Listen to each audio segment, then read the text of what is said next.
নমস্কার বন্ধুরা, কথক কৌশিকের গল্পের আসরে আপনাদের স্বাগত। আশা করি আপনারা সবাই সুস্থ আছেন। বন্ধুরা, আপনারা ধারাবাহিকভাবে শুনছেন প্রাণের লেখক বিভূতিভূষণ বন্দ্যোপাধ্যায় রচিত অনুবর্তন, আজের তৃতীয় পর্ব।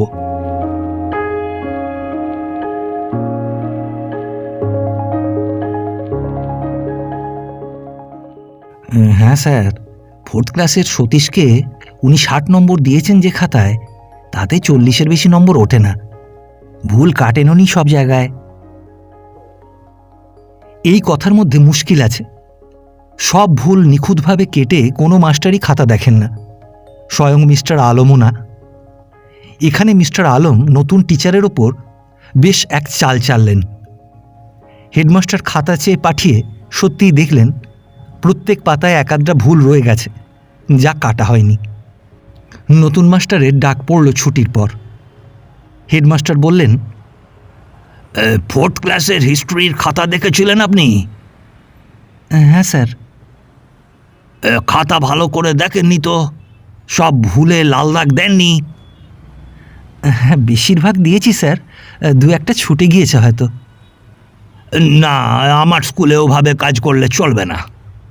খাতা সব আপনি ফিরিয়ে নিয়ে যান, আবার দেখতে হবে। জি আজ্ঞে স্যার। পরদিন নতুন মাস্টার সার্কুলার বই দেখে বের করলেন মিস্টার আলম 1st ক্লাসের ইংরেজি গ্রামার ও রচনার খাতা দেখেছেন। 3খানি খাতা চেয়ে নিয়ে দেখতে দেখতে বের করলেন মিস্টার আলম গড়ে প্রত্যেক পাতায় অন্তত 3টি করে ভুলের নিচে লাল দাগ দেননি। নতুন টিচার খাতা কখানি হাতে করে হেডমাস্টারের কাছে না গিয়ে মিস্টার আলমের কাছে গেলেন। খাতা দেখিয়ে বললেন, আপনার খাতা দেখা যদি আদর্শ হিসেবে নিতে হয়, তাহলে প্রত্যেক পাতায় আমার 3টি ভুলে লাল দাগ না দিয়ে রাখা উচিত ছিল। দেখুন খাতা কখানা। মিস্টার আলম উল্টে খাতাগুলো দেখল। যুক্তি অকাট্য। গড়ে 3টি করে ভুলে লাল দাগ দেওয়া হয়নি, খাঁটি কথা। মিস্টার আলমের মুখ লাল হয়ে উঠল অপমানে, কিন্তু কোনো কথা বললেন না। নতুন টিচার বললেন, হ্যাঁ, আপনি বললেন কি না হেডমাস্টারের কাছে আমার বড্ড ভুল হয়ে থাকে খাতায়, তাই দেখালুম। ভুল সকলেরই থাকে, ওগুলো ওভারলুক করতে হয়। সব কথায় হেডমাস্টারের কাছে। মিস্টার আলম রেগে বললেন, আপনি কি করে জানলেন আমি হেডমাস্টারের কাছে বলেছি? মনের অগোচর পাপ নেই, আপনি জানেন আপনি বলেছেন কি না। বলেই নতুন টিচার বেশ কায়দার সঙ্গে ঘর পরিত্যাগ করে চলে গেলেন। এ ব্যাপার কি করে যেন অন্য টিচারেরা জানতে পারলেন। টিচারদের বসবার ঘরে টিফিনের সময় এই কথা নিয়ে বেশ গুলজার হলো। মিস্টার আলমের অপমানে সকলেই খুশি। যদুবাবু বললেন, বেশ হয়েছে আন্তর্যটার, থোঁতা মুখ ভোঁতা করে দিয়েছে নতুন টিচার। কি ওর নাম? রামেন্দুবাবু বুঝি? নারায়ণবাবু সেখানে উপস্থিত ছিলেন। তার একটা গুণ, পরের কথায় বড় একটা থাকেন না। বললেন, বাদ দাও ভায়া ও কথা। বাদ দেব কেন? আপনি তো দাদা দেবতুল্য লোক, তা বলে দুষ্ট লোকও তো আছে পৃথিবীতে, তাদের শাস্তি হওয়াই ভালো। ক্ষেত্রবাবু বললেন, এই জানেন দাদা, একটা কথা বলি, ওই আলমটা সবার নামে হেডমাস্টারের কাছে লাগিয়ে বেড়ায়, এ কথা আপনি অস্বীকার করতে পারেন? অমন হিংসুক লোক আর দুটো দেখিনি, এই আপনাকে বলে দিচ্ছি। জ্যোতির্বিনোদ নিচু ক্লাসের পণ্ডিত, বড় বড় ক্লাসে যাঁরা পড়ান তাঁদের সমীহ করে চলেন। তিনি কারো বিরুদ্ধে কোনো সমালোচনা হলে বিশেষ যোগ দেন না। তিনি বলেন, আমি চুনোপুঁটি, আপনারা সকলেই রুই কাতলা, আমার কোনো কথায় থাকা সাজে না। তিনি আজও বললেন, একটা ভালো বলতে হয় রামেন্দুবাবুকে, তিনি ওই খাতা নিয়ে হেডমাস্টারের কাছে না গিয়ে মিস্টার আলমের কাছে গেছেন। যদুবাবু কারো ভালো দেখতে পারেন না। তিনি বললেন, আরে সেটা কিছু নয় হে ভায়া, হেডমাস্টারের কাছে যেতে সাহস কি হয় সবারই? নারায়ণবাবু বললেন, হ্যাঁ তা হয়, অতখানি যে করতে পারে সাহেবের কাছে যাওয়ার সাহস তার খুবই আছে, লোকটি ভদ্র লোক। যদুবাবু বললেন, তবে একটু গুমুরে। যাক, সব গুণ তো আর মানুষের থাকে না। এই কাজটা করে যা শিক্ষা দিয়েছে আলমকে, ভারী খুশি হয়েছি। কি বলো ক্ষেত্র ভায়া? ক্ষেত্রবাবু বললেন, স্পিরিট আছে ভদ্রলোকের। ডেকে নিয়ে এসো না, ওই তো ওদিকে ছাদে বসে আছে একলাটি। টিফিনে টিচারদের ঘরে তো কোনোদিন আসে না। নারায়ণবাবু বললেন, বসে বসে বই পড়ে লাইব্রেরি থেকে নিয়ে। সেদিন বঙ্কিমের বই পড়ছিল, পকেটে একদিন শেলির কবিতা ছিল। তোমরা ওকে গুমুরে ভাবো, তা নয়, কবি কিনা একটু আনমনে ভাবতে ভালোবাসে। যাও না ক্ষেত্র ভায়া, ডেকে নিয়ে এসো না। আমি পারবো না দাদা, যদি কিছু বলে বসে। তার চেয়ে চলুন আজ চায়ের দোকানের আড্ডায় নিয়ে যাওয়া যাক ওকে, আলাপ সালাপ করা যাক। ছুটির পর গেটের বাইরে মাস্টারের দল নতুন মাস্টারের জন্য অপেক্ষা করছিলেন, কারণ এই ঘনিষ্ঠতা হেডমাস্টার বা মিস্টার আলমের চোখের আড়ালে হওয়াই ভালো। মিস্টার আলম বা হেডমাস্টারের নেক নজরে যে ব্যক্তি নেই, তার সঙ্গে ঘনিষ্ঠতা করতে যাওয়ার বিপদ আছে। নতুন টিচার চোখে চশমা লাগিয়ে ছড়ি ঘোরাতে ঘোরাতে নব্য কবির স্টাইলে আকাশপানে মুখ করে যেই গেটের বাইরে পা দিয়েছেন, অমনি যদুবাবু এদিক ওদিক চেয়ে বললেন, এই যে শুনছেন রামেন্দুবাবু, এই যে। রামেন্দুবাবু হঠাৎ যেন চমকে উঠে পেছন ফিরে বিস্ময়ের সঙ্গে বললেন, আমাকে বলছেন? যেন তিনি এ প্রত্যাশা করেননি তাকে কেউ ডাকবে। যদুবাবু বললেন, হ্যাঁ এই আমরাই ডাকছি, আসুন একটু চা খেয়ে আসি। ও আচ্ছা, তা চলুন। সকলেই খুব আগ্রহান্বিত। নতুন টিচারের সঙ্গে এতদিন আলাপ ভালো করে হয়নি, অনেকের সঙ্গে একটি কথাও হয়নি। আজ ভালো করে আলাপ করা যাবে। লোকটার আজকের কাজে তার সম্বন্ধে মাস্টারদের কৌতূহলের অন্ত নেই। আলমকে যে অপমান করে ছেড়েছে সে সকলের বন্ধু। চায়ের দোকানে গিয়ে প্রতিদিনের মতো মজলিস বসল। স্কুল মাস্টারদের অবশ্য যতটা হওয়া সম্ভব তার বেশি এদের ক্ষমতা নেই। নতুন টিচারকে খাতির করে দুখানা টোস্ট দেওয়া হলো, বাকি সবাই একখানা করে টোস্ট নিলেন। পরস্পর একটা মানসিক বোঝাপড়া হলো যে নতুন টিচারের খাবারের বিলটা সকলে মিলে চাঁদা করে দেবেন। নারায়ণবাবু আলাপের ভূমিকা স্বরূপ প্রথমে জিজ্ঞাসা করলেন, মশায়ের বাড়ি কোথায়? আমার বাড়ি ছিল গিয়ে নদে জেলার সুবর্ণপুর, এখন কলকাতায় আছি অনেক দিন। কলকাতায় কোথায় থাকেন? মেসে। ও। যদুবাবু একটু ঘনিষ্ঠতা করার জন্য বললেন, অনেক দিন কলকাতায় আর কি আছো ভায়া, তোমার বয়সটা কি আর এমন, আমাদের চেয়ে কত ছোট। নতুন টিচার এই ঘনিষ্ঠতায় বিশেষ ধরা দিলেন না। খুব ভদ্রতার সঙ্গে বিনীতভাবে জানালেন তার বয়স খুব কম নয়, প্রায় 34 পার হতে চলল। দাদা কথাটার ব্যবহার একবারও করলেন না। বেশ একটু ভদ্র ও বিনীত ব্যবধান বজায় রেখে চললেন কথাবার্তায় ও চালচলনে। এ কথা ও কথার পর যদুবাবু হঠাৎ বললেন, আজ আমরা কিন্তু খুব খুশি হয়েছি, বেশ শিক্ষা দিয়েছেন ওই ব্যাটাকে। নতুন টিচার ভ্রু কুঞ্চিত করে বললেন, কার কথা বলছেন? আরে ওই যে ওই আলমটাকে, ও ব্যাটা হেডমাস্টারের কাছে প্রত্যেকের বিষয় লাগাবে। আমাদের উস্তুন কুস্তুন করে মেরেছে মশাই। ও একেবারে অন্তজ, ওর যা অপমান করেছে না আজ, দেখুন তো আপনার নামে কিনা লাগাতে। নতুন টিচারের মুখ কঠিন হয়ে উঠল। তিনি বিরস কণ্ঠে বললেন, ও আলোচনা নাই বা করলেন এখন? মিস্টার আলমের ভুল হতে পারে, ভুল সবারই হয়। আমি তার ভুল পয়েন্ট আউট করেছি মাত্র। Otherwise he is a very good teacher, very honest and sincere teacher. যাক ওসব কথা। কঠিন ভদ্র সুরের গাম্ভীর্যে চায়ের দোকানের হালকা আবহাওয়া যেন থমথমে হয়ে উঠল। যদুবাবু আর মাখামাখি করবার সাহস পেলেন না। অন্য কথা উঠল। নতুন টিচার বিশেষ কোনো কথা বললেন না। মজলিস জমল না যতটা আশা করা গিয়েছিল। চায়ের মজলিস শেষ হলে নতুন টিচার বিদায় নিয়ে চলে গেলেন। সকলের পয়সা তিনি নিজেই দিয়ে গেলেন। যদুবাবু বললেন, গভীর জলের মাছ দেখলে তো? ক্ষেত্রবাবু ঘাড় নাড়ে বললেন,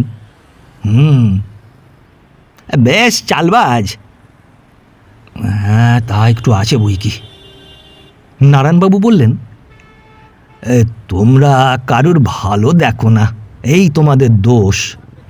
এ চালবাজ, ও গভীর জলের মাছ, এই সব তোমাদের কথা। জ্যোতির্বিনোদ বললেন, না না, ভদ্রলোক ভালোই, আমি তো দেখছি বেশ উদার লোক। যদুবাবু বললেন, ওই তো ভায়া, এই জন্যেই তো বলেছি গভীর জলের মাছ। আমাদের পয়সাটি পর্যন্ত নিজে দিয়ে গেল, যেন কত ভদ্রতা। অথচ নারায়ণবাবু বললেন, অথচ কি? তুমি সব জিনিসের মধ্যে একটা অথচ না বের করে ছাড়বে না ভায়া। অথচ এই মনের কথাটা প্রকাশ করলে না। অথচ নয়, অর্থাৎ তোমার মতো পেট পাতলা নয়। আপনি তো দাদা আমার সবই দোষ দেখেন। রাগ করো না ভায়া, আমি তো ও ছোকরার কোনো দোষই দেখলাম না। বসে বসে মিস্টার আলমের নামে কুৎসা গাইলেই কি ভালো লোক হতো? নারায়ণবাবুকে সকলেই তার বয়সের জন্য সবাই একটু সমীহ করে চলে। যদুবাবু এই নিয়ে নারায়ণবাবুর সঙ্গে তর্ক করলেন না। মোটের উপর সেদিন চায়ের মজলিস থেকে বেরিয়ে সকলেই অসন্তোষ নিয়ে বাড়ি ফিরলেন। মাসের শেষে ছেলেদের প্রোগ্রেস রিপোর্ট ইত্যাদি লেখার ভিড় পড়ে গেল। হেডমাস্টারের কড়া হুকুম আছে, মাসের শেষ দিন কোনো টিচার ছুটির পর বাড়ি যেতে পারবে না।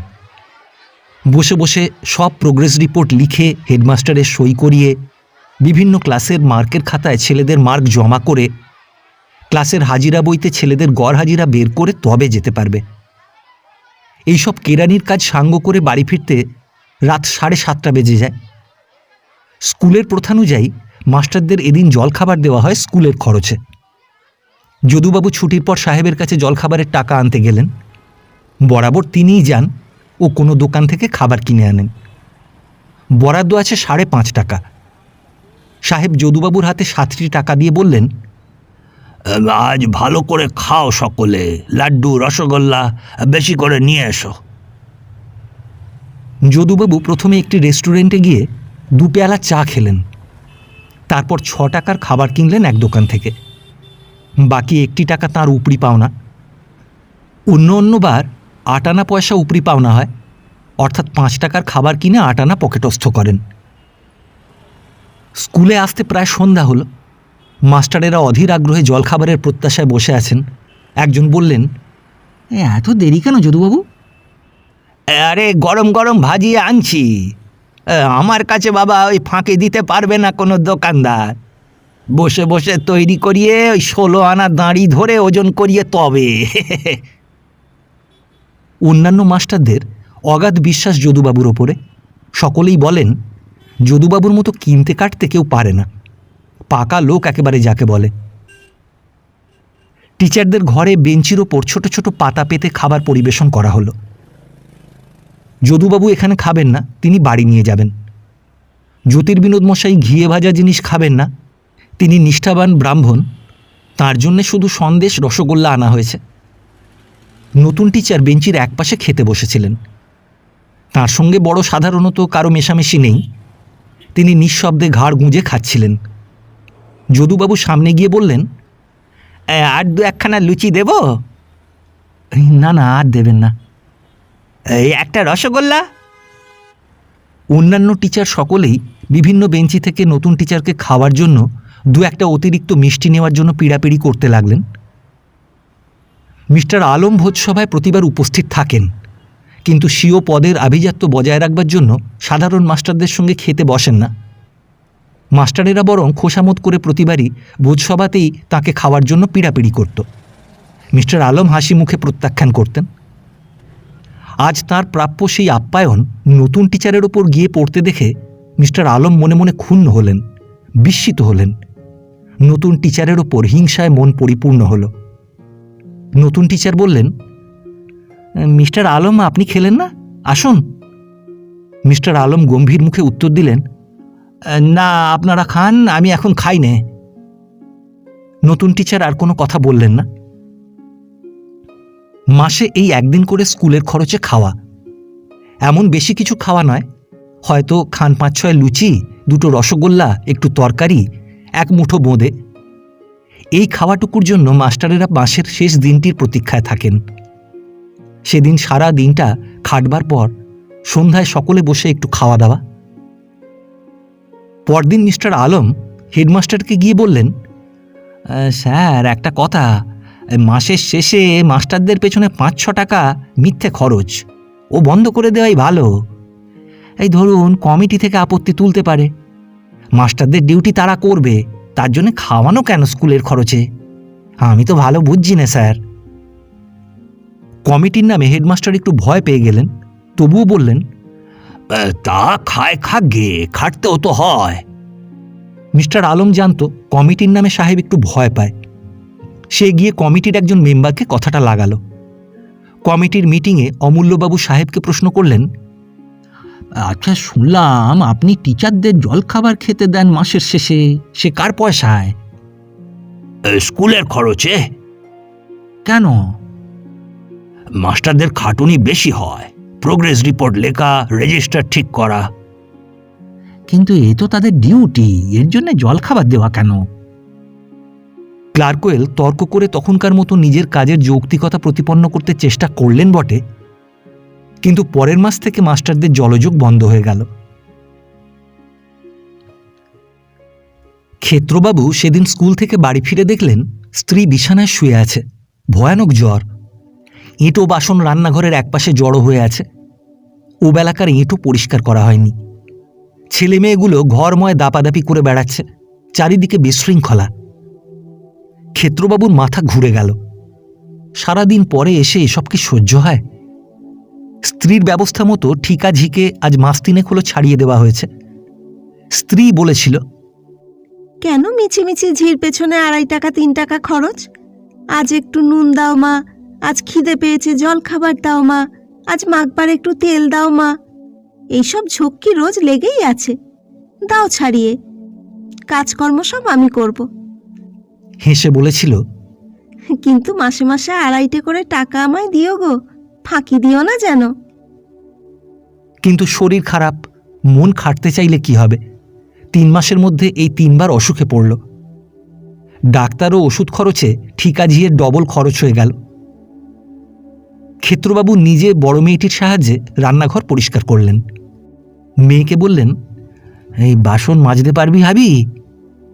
হাবি মাত্র 7 বছরের মেয়ে, ঘাড় নেড়ে বলল, খুব। যা দেখি, আমি কলতলায় দিয়ে আসছি। ঘরের ভেতর থেকে নিভাননি চি চি করে বলল, ও পারবে না, একটা ঠিকে ঝি দেখে নিয়ে এসো। ওই সৎগোপ বাবুদের পাশের গলিতে মুংলির মা বুড়ি থাকে, খোঁজ করে দেখো গে। ক্ষেত্রবাবু ধমক দিয়ে বললেন, এই তুমি চুপ করে শুয়ে থাকো, আমি বুঝছি। কেন পারবে না? শিখতে হবে না কাজ? কানু কোথায় রে? হাবি বলল, না বাবা, আমি পারবো, দাদা খেলা করতে গিয়েছে। এই সুজি কোথায় আছে? ঘি? নিভাননির ধমক খেয়ে রাগ হয়েছিল, সে কথা বলল না। বলি, সুজিটা কোথায়?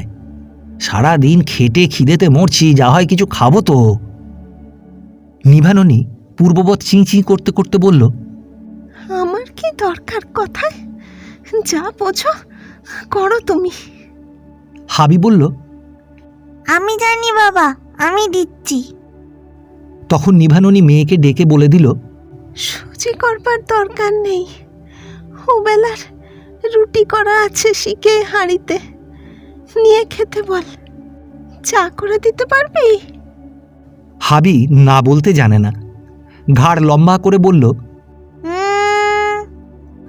সে চায়ের কাপ ইত্যাদি নিয়ে রান্নাঘরের দিকে যেতে যেতে বলল, মা, উনুনে আঁচ দিয়ে দেবে কে? ক্ষেত্রবাবু বললেন, তোমাকে ওসব করতে হবে না, হয়েছে, থাক।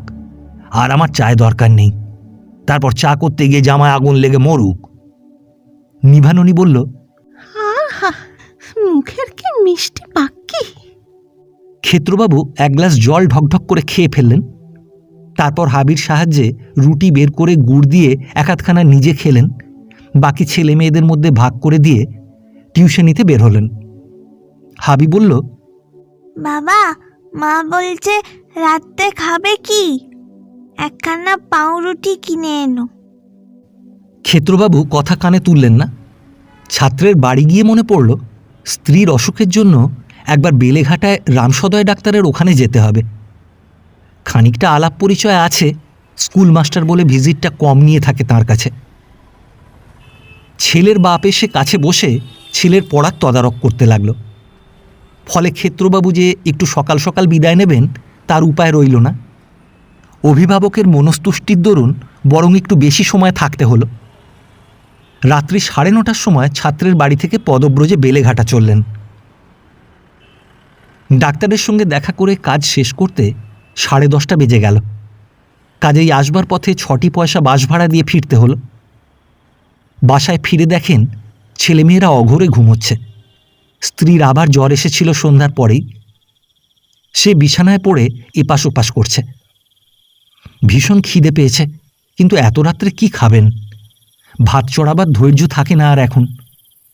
নিভাননী জ্বরে বেহুঁশ, তবুও সে জিজ্ঞাসা করল, পাউরুটি এনেছ? ওই যা, পাউরুটি কিনতে ভুলে গেছেন। অত কিছুই মনে থাকে? বললেন, না আনতে তো মনে নেই। তবে তবে কি খাবে এখন? দুটো চিড়ে কিনে আনো না হয়। ক্ষেত্রবাবু বিরক্তির সঙ্গে বললেন, হ্যাঁ, এই এখন 11টা বাজে, আমার জন্য চিঁড়ের দোকান খুলে রেখেছে তারা। দেখোই না গো, মোড়ের দোকানটা অনেক রাত পর্যন্ত খোলা থাকে। ক্ষেত্রবাবু সে কথার কোনো উত্তর না দিয়ে কলসি থেকে এক গ্লাস জল গড়িয়ে ঢকঢক করে খেয়ে আলো নিভিয়ে শুয়ে পড়লেন। অর্থাৎ সমস্ত অসুবিধা ও অনাহারের দায়িত্বটা রুগ্ন স্ত্রীর ঘাড়ে চাপিয়ে দিলেন বিনা বাক্য ব্যয়। নিভাননী দীর্ঘ নিঃশ্বাস ফেলে চুপ করে রইল।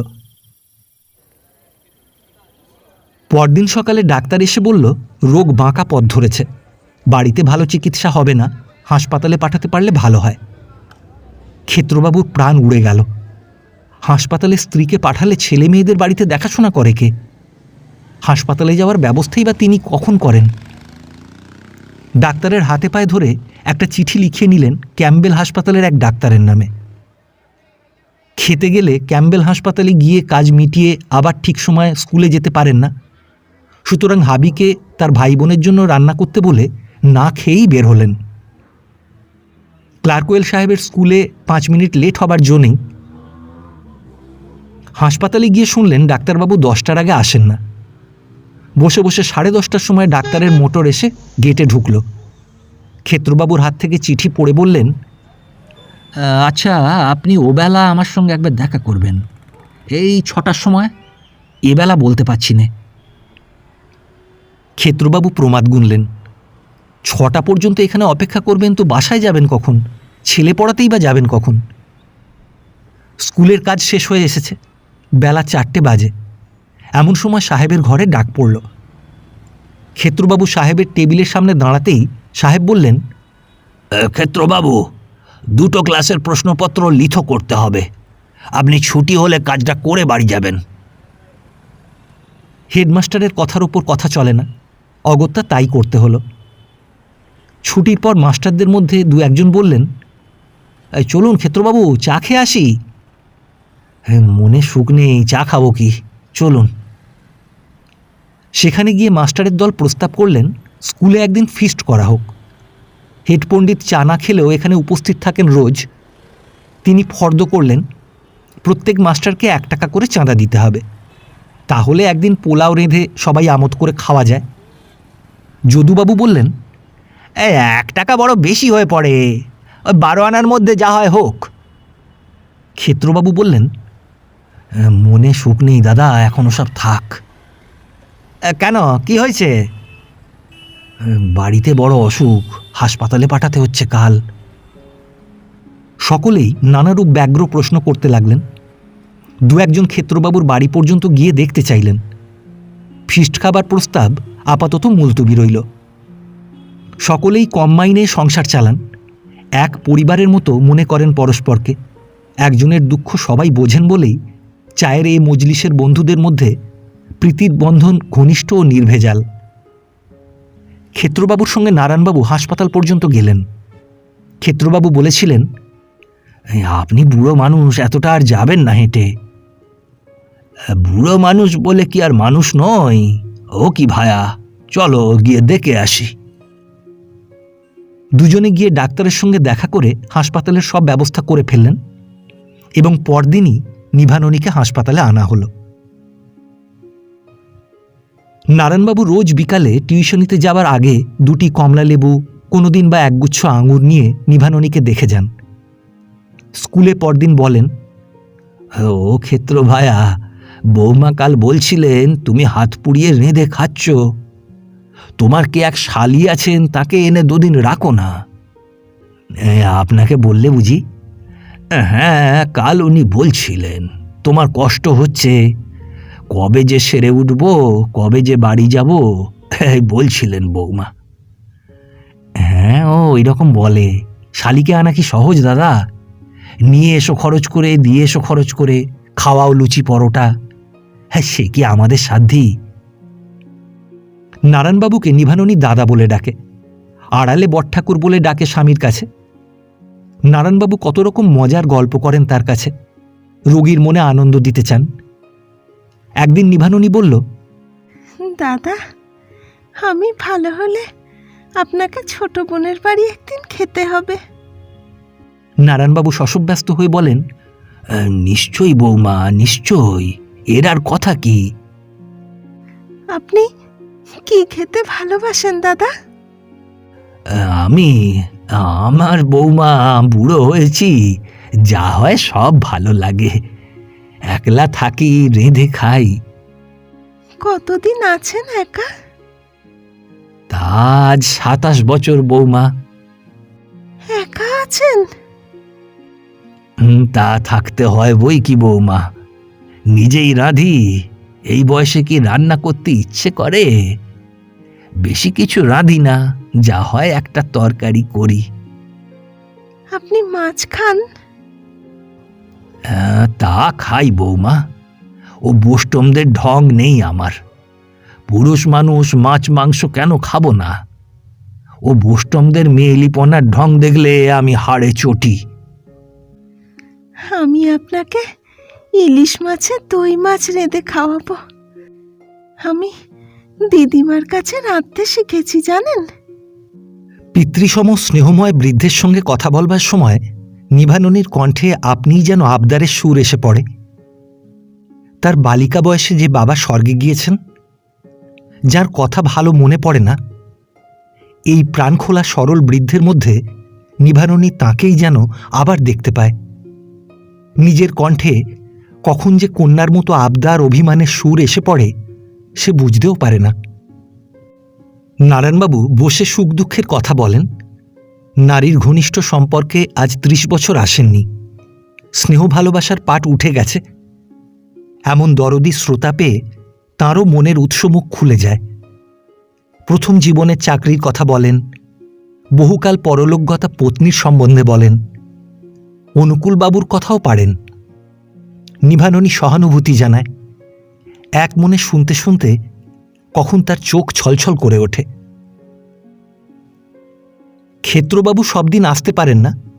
টিউশনি, বাড়িতে ছেলে মেয়েদের দেখাশোনা, এসব সেরে রোজ হাসপাতালে আসা চলে না। নারায়ণবাবু আসেন বলে হয়তো তেমন দরকারও হয় না। সেদিন নারায়ণবাবু টিউশনি সেরে বউবাজারের মোড় থেকে একটা বেদানা ও 2টি কমলা লেবু কিনলেন। অনেক দিন কিছু হাতে করে নিয়ে যেতে পারেননি, আজ টিউশনির মাইনে পেয়েছেন। হাসপাতালের হলে দেখলেন, হলের কোণে নিভাননীর সেই বিছানাটা খালি। লোহার খাটটা হাড় পাঁজরা বের করে পড়ে আছে। নারায়ণবাবু ভাবলেন তার ভুল হয়েছে।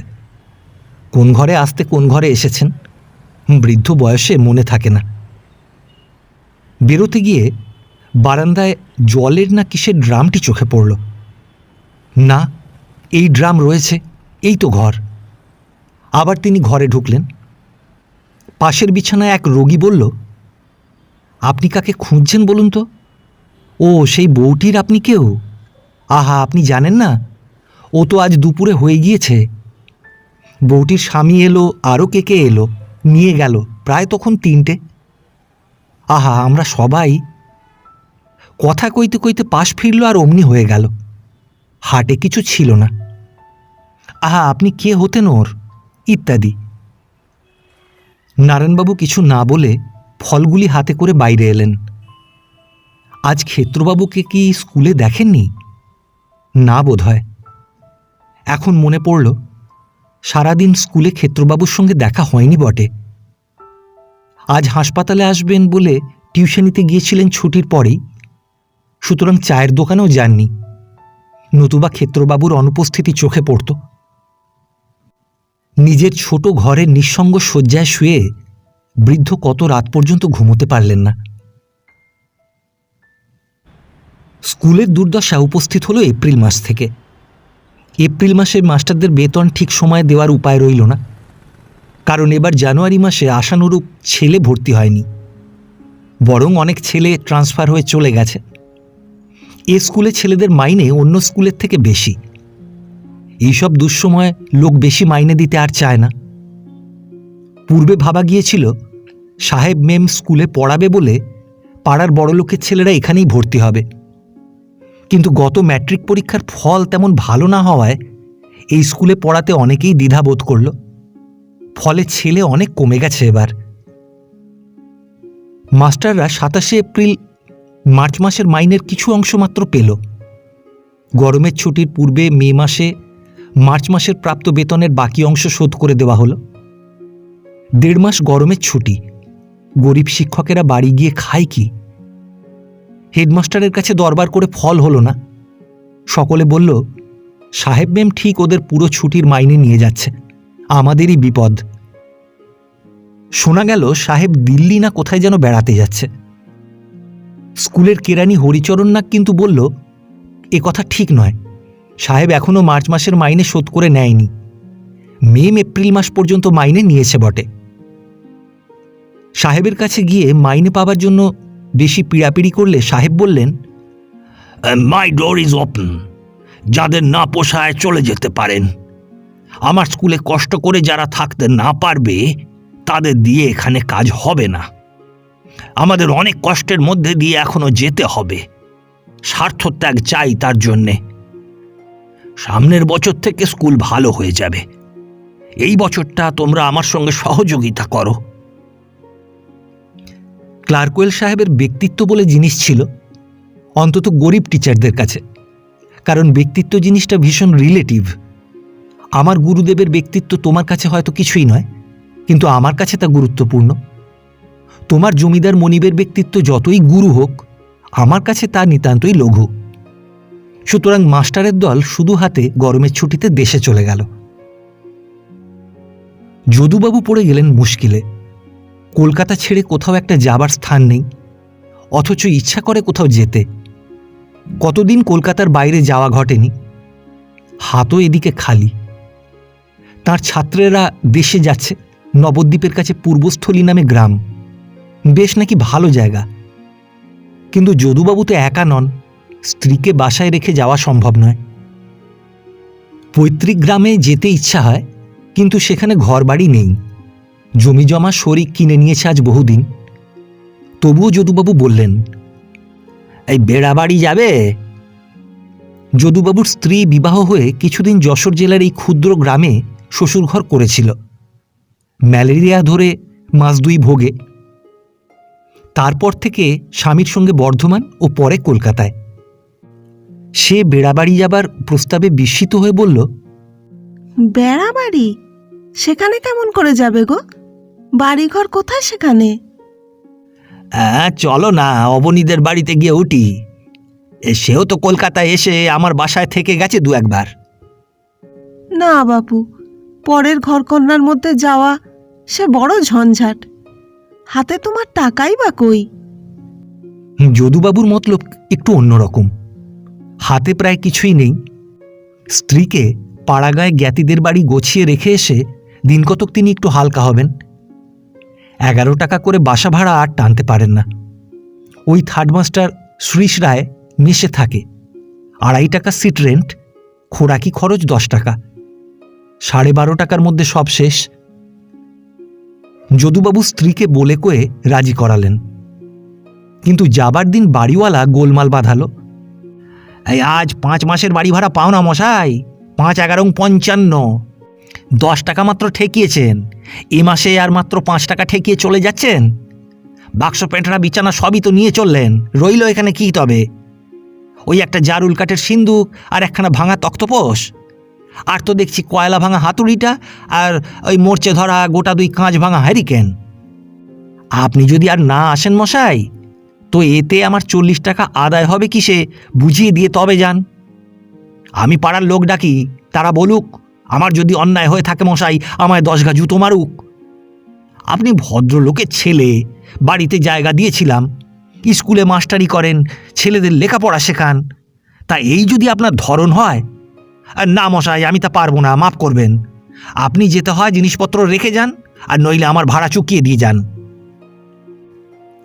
কি হয়েছে বলে কলকাতার হুজুকপ্রিয় কৌতূহলী লোক ভিড় পাকিয়ে তুলল। কেউ হলো বাড়িওয়ালার দিকে, কেউ হলো যদুবাবুর দিকে। উভয় দলে মারামারি হবার উপক্রম হলো। যদুবাবুর স্ত্রী চট করে ওপরে গিয়ে বাড়িওয়ালা মায়ের কাছে কেঁদে পড়লেন। মা, আপনি বলে দিন, টাকা আমরা ফেলে রাখবো না, পালাবো না, স্কুল খুললেই টাকা শোধ দেবো। দোতলার বারান্দায় দাঁড়িয়ে বাড়িওয়ালার মা ডাকল, বদে, বলি শোন, ওপরে আয়। ব্যাপারটা মিটল। স্ত্রী ও বাক্স বিছানা সমেত যদুবাবু মুক্তি পেলেন। কিন্তু আর তিনি কোনোদিন এ বাসা তো দূরের কথা, এ পাড়ার ত্রিসীমানাও মারাননি। বেড়াবাড়ি বগুলা স্টেশনে নেমে 7 ক্রোশ গরুর গাড়িতে যেতে হয়। দুপুর ঘুরে গেল সেখানে পৌঁছতে। শরিক অবনী মুখুজ্জে আহারাদি সেরে দিবানিদ্রা দিচ্ছিলেন। বাইরে শোরগোল শুনে এসে যা দেখলেন তাতে তিনি খুব সন্তুষ্ট হলেন না। মুখে বললেন, কে যদুদা? আর সঙ্গে কে? বৌদি? বেশ বেশ, তা এতকাল পরে মনে পড়েছে যে? না, ভালো না, বাড়ির সব অসুখ ব্যারাম। আপনার বৌমা তো কাল জ্বর থেকে উঠেছে। ছেলে দুটোর এমন পাঁচরা যে পঙ্গু হয়ে বসে থাকে। ও পুঁটি, ও গো, এই বৌদিদি এসেছেন, নামিয়ে নাও। রাত্রে যদুবাবু দেখলেন থাকবার ভীষণ কষ্ট। এদের 2টি মাত্র ঘর আর এক ভাঙা পুজোর দালান, তার একখানায় কাঠকুটো রয়েছে। একটি ঘরে ভদ্রতা করে আজকের জন্য থাকবার জায়গা দিয়েছে বটে, কিন্তু বেশি দিনের জন্য এই ব্যবস্থা সম্ভব নয়। কারণ অবনীর 3টি বড় মেয়ে, 2টি ছেলে, স্ত্রী ও এক বিধবা দিদিকে নিয়ে পাশের ওই একখানি মাত্র ঘরে কতদিন থাকতে পারবে? 2 দিন গেল, 1 সপ্তাহ গেল। গরমে বড় কষ্ট হয়। সেকেলে কোঠার ছোট ছোট জানলা, হাওয়া চলে না। অবনীদের সংসারে প্রথম 2 দিন 1 হাঁড়িতেই খাওয়া চলেছিল। তারপর যদুবাবুর আলাদা রান্না হয়। জিনিসপত্র সস্তা, 1 সের করে দুধ যোগান করা হয়েছে, বেশ খাঁটি দুধ। যদুবাবুর স্ত্রী বলে, এমন দুধ, যাই বলো, শহরে বেশি পয়সা দিলেও মিলবে না। কিন্তু দিন 15 পরে থাকবার বড় অসুবিধা হতে লাগল। অবনী একদিন ঘুরিয়ে এ কথাটা বলেই ফেলল, অর্থাৎ দেশ তো দেখা হয়েছে, এবার যাবার কি ব্যবস্থা, ভাবখানা এই রকম। রাত্রে যদুবাবু স্ত্রীকে নিম্নকণ্ঠে বললেন, এই অবনী তো বলছিল আর কদিন আছো দাদা, তা কি করি বলো তো, এই গরমে কলকাতায়। স্ত্রী বলল, চলো এখান থেকে বাপু, নানান অসুবিধে, মন টেকে না। বাপ্পা, যে জঙ্গল, ঘরদোরগুলো ভালো না, ছাদ যেমন, একটা বৃষ্টি হলেই জল পড়বে। আর ওরাও আর তেমন ভালো ব্যবহার করছে না।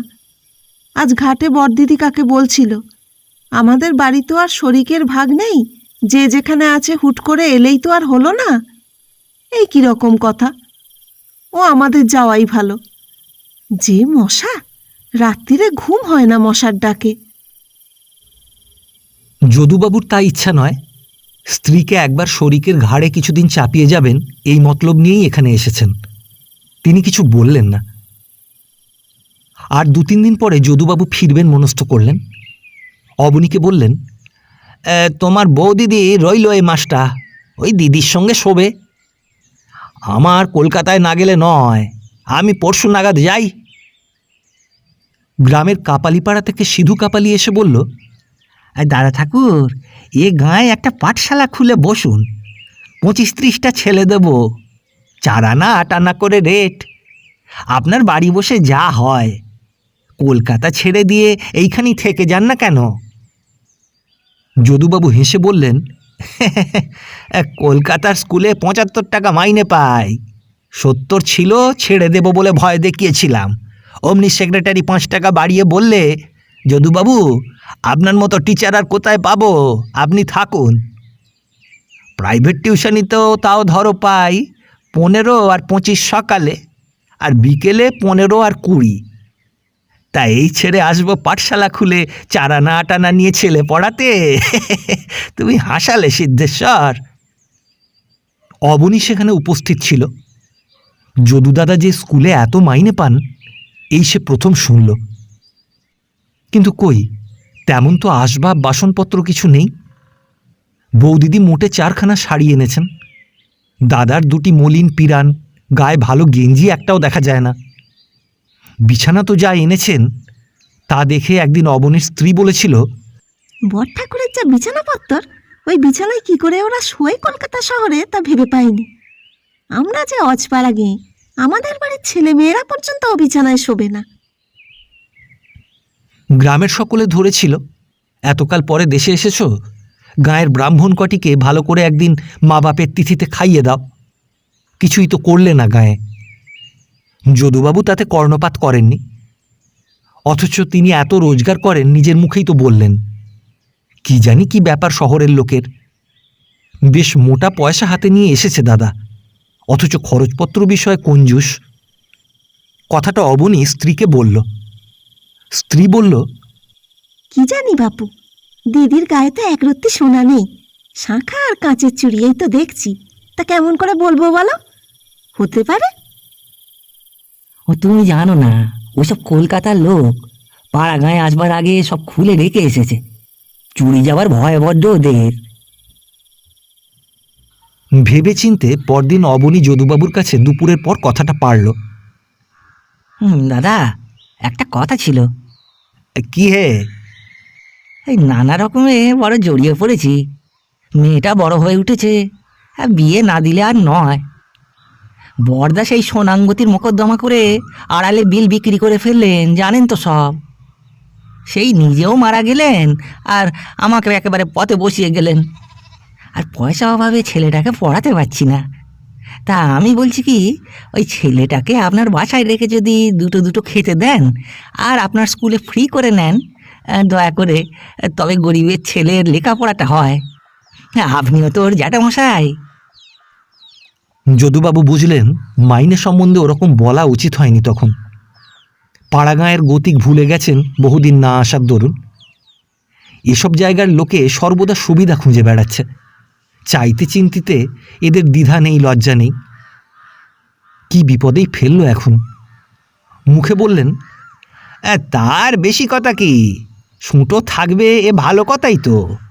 তবে এখন স্কুলে ভর্তি করার সময় নয়, সামনের জানুয়ারি মাসে নিয়ে যাব ওকে। অবনী পল্লীগ্রামের লোক পেয়ে বসল, বলল, তা কেন দাদা, ও বৌদিদির সঙ্গে যাক না, বাসায় থাকুক। সকালে বিকেলে আপনার কাছে একটু আধটু পড়লে ওর যথেষ্ট ভিড় হবে পেটে। বংশের মধ্যে আপনি এলে পাশ করেছেন, আমাদের বংশের চূড়ো আপনি, আমরা সব মুখ্যু সুক্ষু। দেখুন যদি আপনার দয়ায় একটু আধটু ইংরেজি পেটে যায় ওর, পরে করে খেতে পারবে। যদুবাবু কাষ্ঠ হেসে বললেন, তা তা হবে, বেশ বেশ। স্ত্রীকে রাত্রে কথাটা বললেন। স্ত্রী বলল, কে? ওই সুটো? ওই দেখতে পিলে রোগা পেট মোটা, ও আধসের চালের ভাত খায়। সেদিন একটা কাঁঠাল 1 খেলে। ওর পেছনে যা মাইনে পাও সব যাবে।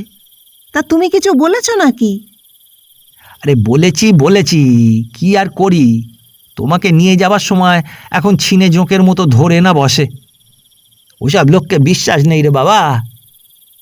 কেন, বাহাদুরি করতে গিয়েছিলে যে বড়, এখন সামলাও ঠেলা। যদুবাবুকে আরও বেশি মুশকিলে পড়তে হলো। যেদিন তিনি যাবেন সেদিন অবনী এসে 20 টাকা ধার চেয়ে বসল।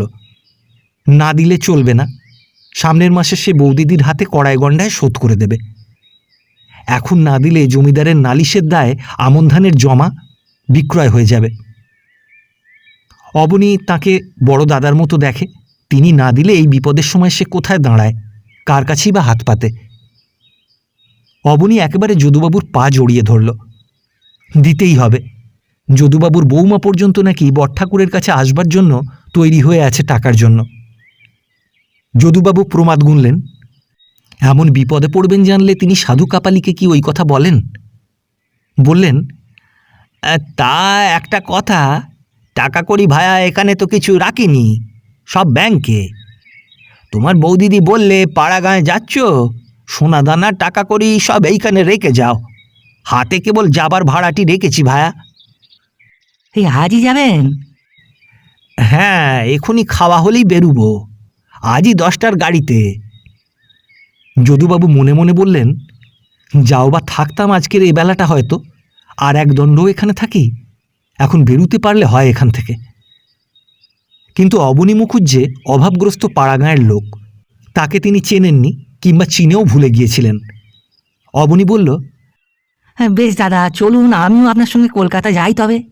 আর না হয় যাতায়াতে ওই 7 পয়সা খরচ হয়ে গেল, টাকাটা এনে জমিদারের দায় থেকে তো বেঁচে যাও। এখন 7 খরচ বলে এখন কি করব, না হয় গুনগার গেল। যদুবাবু ব্যস্ত হয়ে বললেন, আরে তুমি কেন গাড়ি ভাড়া করে যেতে যাবে, আমি গিয়েই মানি অর্ডার করে পাঠাবো। তাছাড়া আজ আমি ওই কি বলে একটু হালি শহর নামবো কি না, আমার বড় শালির বাড়ি। তারা কি গেলেই আর ছাড়বে, 1 দিন রাখবেই। তা তুমি মিচিমিচি পয়সা খরচ করবে, অথচ সেই দেরি হয়ে যাবে। অবনী বলল, ভালোই তো, চলুন না হয় বৌদিদির বোনের বাড়ি দেখেই আসি। গায়ে থাকি পড়ে কুটুম বাড়ির ভালোটা বন্ধুটা না হয় খেয়েই আসি 2 দিন। কোথায় যাবে অবনী তাঁর সঙ্গে? তিনি এখন শ্রীশের মেশে গিয়ে উঠবেন। যদুবাবু কি যে বলেন উপস্থিত বুদ্ধিতে আর কুলোয় না। আকাশ পাতাল ভাবাও যায় না সামনে দাঁড়িয়ে। বললেন, বেশ বেশ, এ তো খুব ভালো কথা, তোমার মতো কুটুম্ব যাবে আমার শালির বাড়ি। তবে একটা কথাও ভাবছি আবার, যদি কলকাতায় গিয়ে আমাদের স্কুলের হেডমাস্টারের দেখা না পাই। হেডমাস্টার কেন দাদা? যদুবাবু এতক্ষণে ভেবে বলবার একটা রাস্তা খুঁজে পেয়েছেন। বললেন, ওই হেডমাস্টারের কাছে ব্যাংকের বইখানা আছে কি না, হেডমাস্টার না থাকলে টাকা তুলব কি করে? কারো কাছে চাইলে আপনি 2 দিনের জন্য ধার পেয়ে যাবেন দাদা। আপনার কত বন্ধু বান্ধব সেখানে, এ দায় উদ্ধার করতেই হবে আপনাকে। দিন একটা উপায় করে। হ্যাঁ অবশ্যই তা পেতাম, কিন্তু আমার যে বন্ধু বান্ধব এখন সব গরমের সময় কেউ নেই কলকাতায়। দার্জিলিং কি সিমলে পাহাড়ে বেড়াতে গিয়েছে গরমের সময়। কলকাতায় বড় বড় উকিল ব্যারিস্টার সব গরমের সময় সব পাহাড়ে চলে যায়। এ কি তুমি আমি? তাই তো দাদা, তবে আমার কি উপায় হবে? অবনী মুখুজ্জে প্রায় কাঁদো কাঁদো হয়ে পড়ল। যদু বললেন, কিছু ভেবো না ভায়া, আমি যাচ্ছি কলকাতায়, ওই গিয়ে একটা যা হয় হিল্লে লাগিয়ে দেবো। কেন তুমি পয়সা খরচ করে অনর্থক যাবে আমার সঙ্গে? আমি চেষ্টা করে দেখে মানি অর্ডার করে দেব হাতে পেলেই। আচ্ছা চলি, দুটো খেয়ে নি, আর দেরি করা চলে না। যদুবাবু ঝড়ের বেগে সেই স্থান ত্যাগ করলেন। মনে মনে বললেন, উফ কি ছিনে ঝোঁক রে বাবা, কিছুতেই বাগ মানে না। এত করে ভেবে ভেবে বলি, ভাগ্যিস মনে এলো হেডমাস্টারের কাছে ব্যাংকের খাতার ওই ফন্দিটা। টিনের সুটকেস হাতে ঝুলিয়ে যদুবাবু তাড়াতাড়ি দুটি খেয়ে নিয়ে বাড়ি থেকে বেরিয়ে পড়লেন। পাছে অবনী তার মত বদলে ফেলে। কি ঝঞ্ঝাট! এখন মেসে বসিয়ে ওকে ফ্রেন্ড চার্জ দিয়ে খাওয়াও, থিয়েটার বায়োস্কোপ দেখাও, কোথায় ব্যাংক আর কোথায় বা টাকা। যদুবাবু শ্রীশ রায়ের মেসে এসে উঠবার পরে অবনী মুখুজ্জের পরপর 3-4খানা তাগাদার চিঠি পেলেন। তিনি উত্তর লিখে দিলেন, হেডমাস্টার অনুপস্থিত, টাকা ধারের কোনো উপায় হলো না, সেজন্য তিনি খুব দুঃখিত। তবুও চেষ্টায় আছেন। যদুবাবুর স্ত্রী বেচারির খোঁটা খেতে খেতে প্রাণ যাচ্ছে। সে বেচারি লিখল, পরের বাড়ি আর এমন করে ফেলে রাখা কি তার উচিত হচ্ছে? কবে তিনি এসে নিয়ে যাবেন? আর সে এক দণ্ডও সেখানে থাকতে চায় না। যদুবাবু স্ত্রীর পত্রের কোনো উত্তর দিলেন না। যদুবাবুরও খুব দোষ দেওয়া যায় না। স্কুল খোলবার পর প্রত্যেক মাস্টার মাত্র 15 টাকা করে পেলেন ছুটির মাসের দরুন। তার মধ্যে মেস খরচ করে আর হাতে কিছু থাকে না। এদিকে পুরনো বাড়িওয়ালা স্কুলে এসে তাগাদা দিয়ে গায়ের ছাল ছিঁড়ে খাবার উপক্রম করছে। হেডমাস্টারের সঙ্গে দেখা করবার ভয় দেখিয়ে গেছে। কেমন ভদ্রলোক সে দেখে নেবে। চায়ের দোকানের মজলিসে বসে মাস্টারের দল পয়সা কড়ি টানাটানির কথা রোজই আলোচনা করে, কারণ অবস্থা সকলেরই একরূপ। জ্যোতির্বিনোদ বললেন, সামান্য 30 টাকা, তাও 2 মাস বাকি। সাহেবের কাছে বলতে গেলাম, সাহেব আজ 2 টাকা দিলে মোটে। ক্ষেত্রবাবু বললেন, আমাদেরও তো তাই, সংসার অচল। যদুবাবু বললেন, আমার দুর্দশা তো দেখতেই পাচ্ছ, 2 বেলা শাসিয়ে যাচ্ছে। ক্ষেত্র ভায়া, তোমার ছেলে মেয়ে কোথায় এখন? ওই রেখেছিলাম আমার শাশুড়ির কাছে 2-1 মাস, এখন আবার এনেছি। নারায়ণবাবু বললেন, আহা, বৌমার কথা ভাবলে কি কষ্ট যে পাই মনে। লক্ষ্মী স্বরূপিণী ছিলেন, আমি যেন তার বাবা, তিনি মেয়ে। এমন ব্যবহার করতেন আমার সঙ্গে। উপস্থিত সকলেই ক্ষেত্রবাবুর স্ত্রী বিয়োগের কথা স্মরণ করে দুঃখ প্রকাশ করলেন। ক্ষেত্রবাবু অস্বস্তি বোধ করতে লাগলেন। তার নিগূঢ় কারণও ছিল। এই গ্রীষ্মের ছুটিতে তিনি বর্ধমানে তার জাটতুতো ভাইয়ের কাছে গিয়েছিলেন। জাটতুতো ভাই বর্ধমানে রেলে কাজ করেন। বৌদিদি সেখানে তার জন্য একটি পাত্রী ঠিক করে রেখেছেন। পাত্রীপক্ষ এই জন্য তাকে অনুরোধও করে গেছে। তিনি এখনো মত দেননি বটে, কিন্তু এই শনিবার হঠাৎ তার মন বর্ধমানে যেতে চাইছে কেন?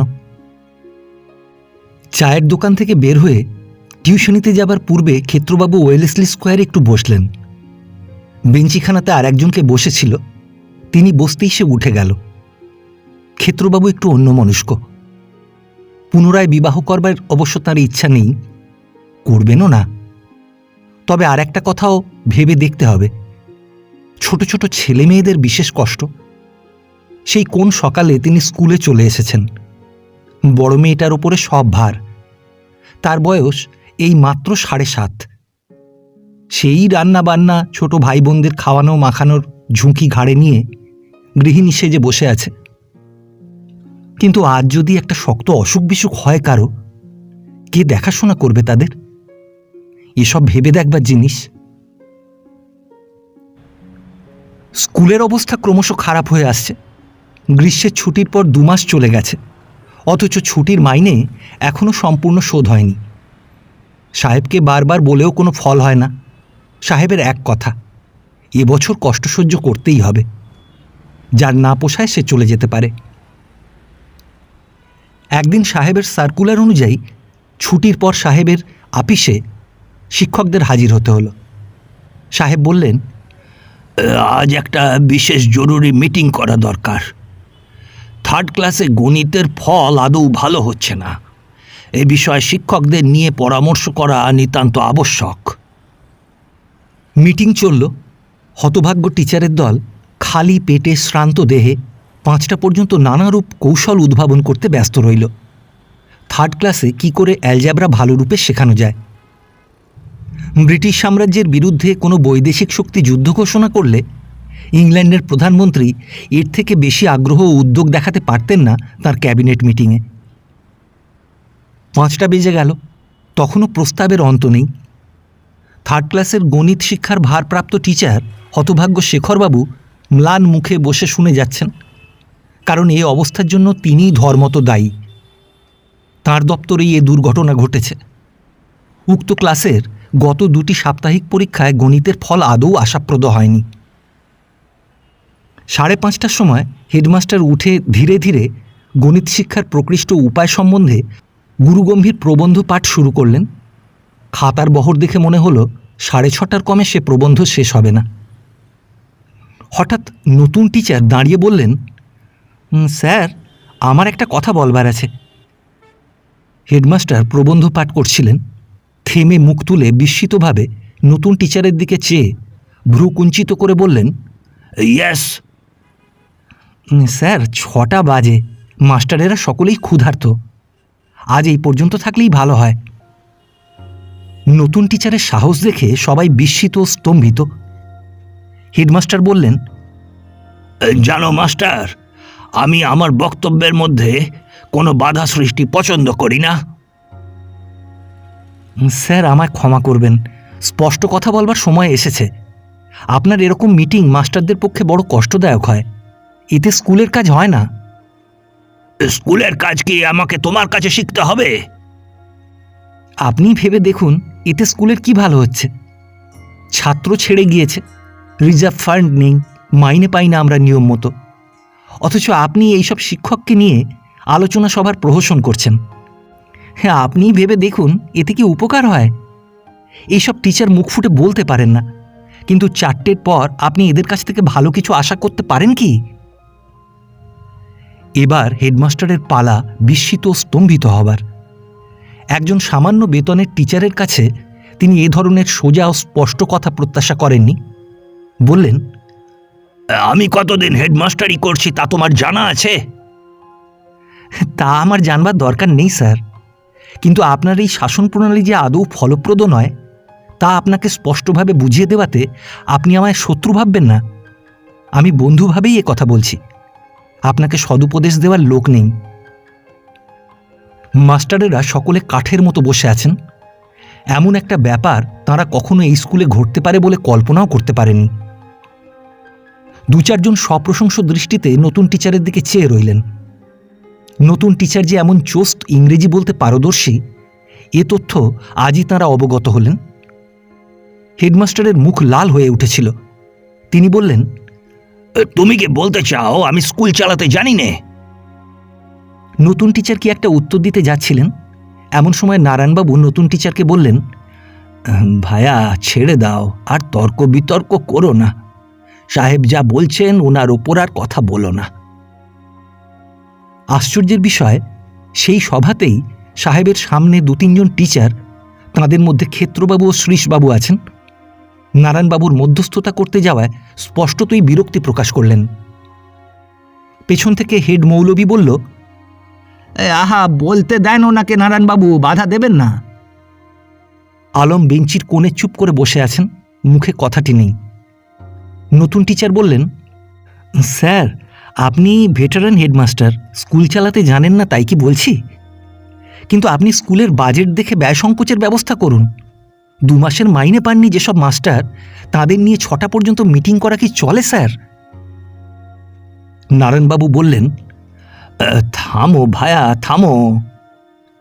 2-3 জন টিচার একসঙ্গে বলে উঠল, নারায়ণদা, ওকে বলতে দিন। হেডমাস্টার দেখলেন সবার সমবেত মত তাঁরই বিরুদ্ধে, নতুন টিচারের সপক্ষে। তার নিজের স্কুলে বসে এই তাঁর প্রথম পরাজয়। একটা দুর্বল কথা তিনি হঠাৎ বলে বসলেন। বললেন, কেন 4টের পর আমি মাস্টারদের জন্য জলখাবারের ব্যবস্থা তো করে দিই। আর যদি তোমাদের খিদে পেয়ে থাকে আমাকে আগে জানালেই আমি ব্যবস্থা করতাম। সকলেই বুঝল হেডমাস্টারের এই উক্তি দুর্বলতা জ্ঞাপক। নতুন টিচার বললেন, সামান্য 2-4খানা লুচি জলখাবারের কথা ধরিনি স্যার, সে যারা খেতে চান তারা খেতে পারেন। আমার বলবার উদ্দেশ্য, মাস্টারদের উপর নানা দিক থেকে অন্যায় হচ্ছে, আপনি এর প্রতিকার করুন। হেডমাস্টার যে আদৌ দমেননি এটা দেখাবার জন্য মুখখানাতে গর্বসূচক হাসি এনে সকলের দিকে একবার চেয়ে নিয়ে বললেন, শিগগির তোমরা আমার মতলব জানতে পারবে স্কুলের উন্নতি সম্বন্ধে। বলেই চশমাটি খুলে ধীরভাবে মুছে ফেলতে ফেলতে কৃত্রিম উৎসাহের সঙ্গে বললেন, আচ্ছা, এখন আমরা আমাদের প্রবন্ধ পাঠ আরম্ভ করি।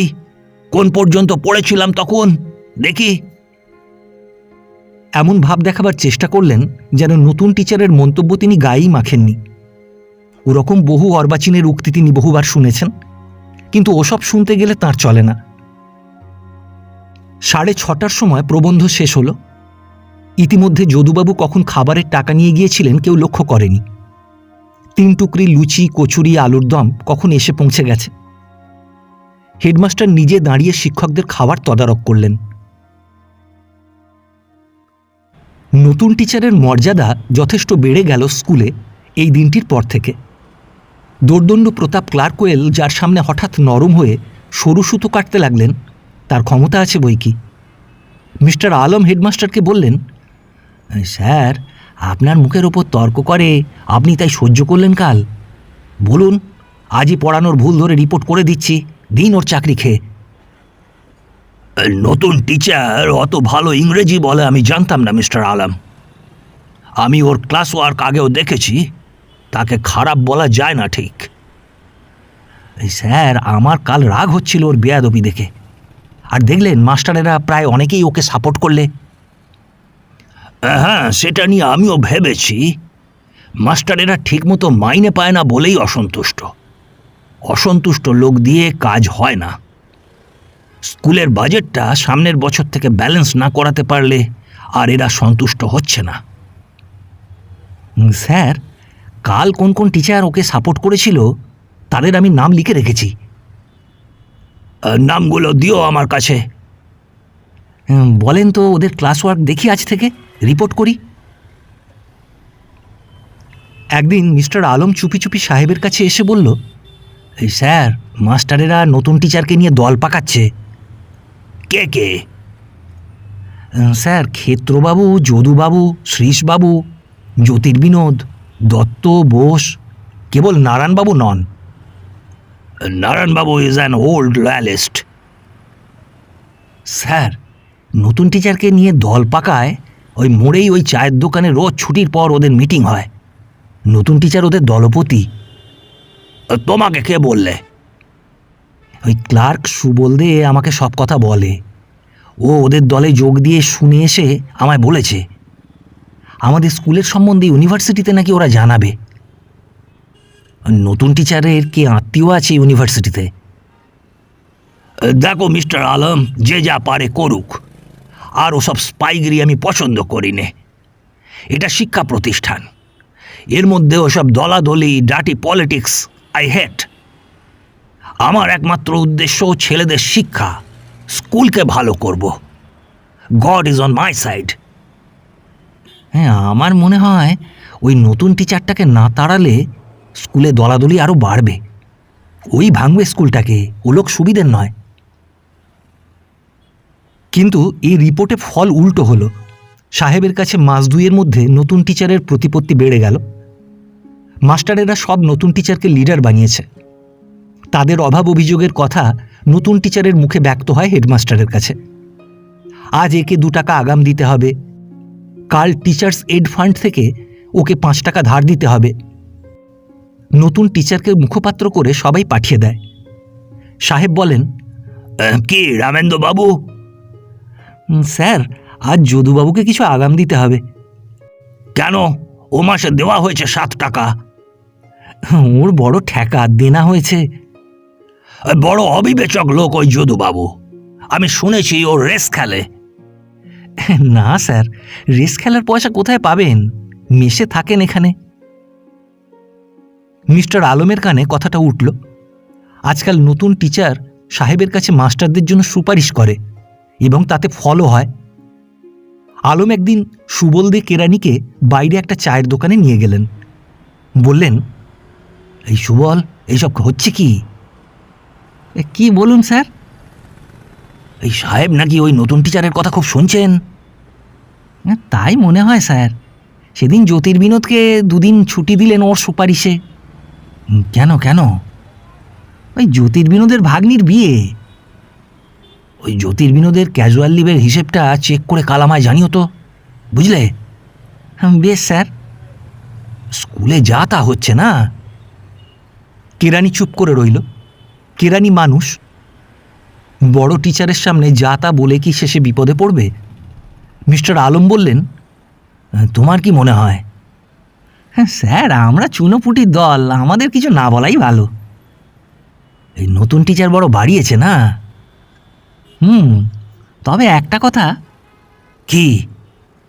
স্যার, নতুন টিচার রামেন্দুবাবু কিন্তু লোকের অসুবিধে বা উপকার এই ধরনের ছাড়া অন্য কথা নিয়ে সাহেবের কাছে যায় না। তুমি কি করে জানলে? হ্যাঁ, আমি জানি স্যার, সেই জন্যেই মাস্টারবাবুরা ওর খুব বাধ্য হয়ে পড়েছেন। থাক, আর তোমায় ব্যাখ্যা করতে হবে না। তুমি কাল জ্যোতির্বিনোদের ক্যাজুয়াল লিভটা চেক করে আমায় জানাবে, কেমন তো? হ্যাঁ স্যার, তা করে দেবো। বলেন তো আজই দিই? কালই দেবে।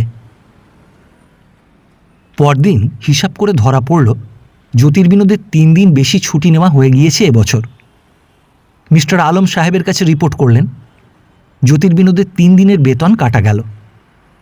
মিস্টার আলম হেসে নিজের দলের মাস্টারদের বললেন, লিডার হলেই হলো না, সব দিকে দৃষ্টি রেখে তবে লিডার হতে হয়। স্কুলটাকে একবার উচ্ছন্ন দেবে আর কি। সাহেবেরও আজকাল হয়েছে যেমন। হেড পণ্ডিত ছুটি প্রার্থী হয়ে সাহেবের টেবিলের সামনে দাঁড়িয়েছেন। সাহেব মুখ তুলে বললেন, হোয়াট পণ্ডিত? স্যার, কাল তাল নবমী, ওই টিচারেরা ও ছেলেরা ছুটি চাচ্ছে। তাল নব? What is that Pandit? Never hard the name. Sir, মস্ত বড় পরব হিন্দুদের, দুর্গাপুজোর নিচেই মস্ত পরব। সাহেব চিন্তা করে বললেন, না পণ্ডিত, এবছর 100 দিন ছাড়িয়েছে, ইন্সপেক্টর অফিসে গোলমাল করবে। তুমি কি বলছো? টাল কি? তাল নবমী। Funny name. যাই হোক, এতে ছুটি দেওয়া চলে না। হেড পণ্ডিত মাস্টারদের শেখানো ইংরেজি আওড়ে বললেন, নেক্সট টু দুর্গাপূজা স্যার, ওই গ্রেট গ্রেট ফেস্টিভ্যাল কথাটা ভুলে গিয়েছেন, অত বড় কথা মনে আনতে পারলেন না। সাহেব হেসে বললেন, yes, understand, you mean festival. আমি বুঝেছি, হবে না, ক্লাসে পড়াওগে যাও। সকলেই জানল ছুটি হবার কোনো সম্ভাবনা নেই, কিন্তু ঠিক শেষ ঘন্টায় মথুরা চাপরাশিকে সার্কুলার বই নিয়ে ক্লাসে ক্লাসে ছুটোছুটি করে বেড়াতে দেখা গেল। তালনবমীর ছুটি হয়ে গেছে। মনে সকলেরই খুব স্ফূর্তি। জ্যোতির্বিনোদের ঘরে ছাদের উপর অনেকে আড্ডা দিতে গেলেন। জ্যোতির্বিনোদ বললেন, বাবা, কাল সেই পাগল বউটার কি কাণ্ড রাত্রে। হেড পণ্ডিত বললেন, কি হয়েছিল? আরে, কখনো কাঁদে কখনো হাসে, রাত্রে ছাদে কতক্ষণ বসে রইল। ওর 2 দেওর এসে শেষে ধরে নিয়ে গেল, মারলেও যা। নারায়ণবাবু বললেন, বড় কষ্ট হয় মেয়েটার জন্যে, ওর অদৃষ্টটাই খারাপ। যে বাড়ির বধূর কথা বলা হচ্ছে, বাড়িটা বেশ বড় লোকের, স্কুলের পশ্চিম দিকে। গত 6 মাসের মধ্যে বাড়িটাতে অনেকগুলি বিবাহ হয়েছিল, খুব জাঁকজমকের সঙ্গে। সেই হিড়িকে এই মেয়েটিও বধূরূপে ও বাড়িতে ঢোকে, কারণ তার পূর্বে মাস্টারেরা আর কোনোদিন ওকে দেখেননি ও বাড়িতে। কিন্তু বিবাহের মাসখানেক পর থেকেই বধূটি কেন যে পাগল হয়ে গিয়েছে তা এরা কি করেই বা জানবেন। তবে বধূটি যে আগে ভালো ছিল এ ব্যাপারে এরা সচক্ষে দেখেছেন। ক্ষেত্রবাবু বললেন, হ্যাঁ, এই সেই পার্সি মেয়েটাকে তো আর দেখা যায় না ও বাড়িতে। শ্রীশবাবু বললেন, ও বাড়িতে অন্য ভাড়াটে এসে গিয়েছে, তারা চলে গিয়েছে। কি করে জানলে? এই দিন 15 থেকে দেখছি ছাদে বাঙালি মেয়ে, গিন্নি, পুরুষ মানুষ ঘোরে। পার্সি মেয়েটিকে এরা সকলেই প্রায় 2 বছর ধরে দেখে আসছিল। তার আগে বছর 5 ও বাড়িতে অন্য ভাড়াটে দেখেছিলেন। মেয়েটি ছাদের লোহার চৌবাচ্চার ছায়ায় বসে এক মনে পিঠের উপর বেনি ফেলিয়ে বসে পড়ত, যেন সাক্ষাৎ সরস্বতী প্রতিমা। কোনো স্কুল বা কলেজের ছাত্রী হবে। দুপুরে বা বিকালে শতরঞ্জির উপর এক রাশ বই ছড়িয়ে পড়ত, কি একাগ্র মনে পড়ত। তাকে নিয়ে মাস্টারদের কত জল্পনা কল্পনা। আচ্ছা, ও কি স্কুলের ছাত্রী? কিন্তু ওর বয়স হিসেবে কলেজের বলেই মনে হয়। খুব বড় লোক না? এমন আর কি, ফ্ল্যাট নিয়ে তো থাকে। ওদের চাল খুব বেশি পার্সি জাতটার। বিয়ে হয়েছে বলে মনে হয়। এইরকম কত কথা। সেই তরুণী পার্সি ছাত্রীটি বিবাহিতা হলেই বা কার কি, না হলেই বা তাতে মাস্টারদের কি লাভ? তবু আলোচনা করে সুখ। অধিকাংশ মাস্টার এই স্কুলে বহুদিন ধরে আছেন। 10, 13, 18, 20 বছর এই উঁচু তেতলার ছাদ থেকে চারপাশের বাড়িগুলিতে কত উত্থান পতন পরিবর্তন দেখলেন। অনেকে বাড়ি যেতে পান না পয়সার অভাবে, যেমন জ্যোতির্বিনোদ কি নারায়ণবাবু কিংবা মেষপালিত শ্রীশবাবু। গৃহস্থ বাড়ির মা, বোন, মেয়ে এদের চলচ্চিত্র মাত্র এত উঁচু থেকে দেখতে পান এবং দেখে কখনো দীর্ঘ নিঃশ্বাস ফেলেন নিজেদের নিঃসঙ্গ জীবনের কথা ভেবে। কখনো আনন্দ পান, কখনো পরের দুঃখে দুঃখিত হন, উদ্বিগ্ন হন। এই চলছে বহুদিন ধরে। এ এক অদ্ভুত জীবনানুভূতি, দূর হয়েও নিকট, পর হয়েও আপন। অথচ যে দূর সে দূরই, যে পর সে পরই।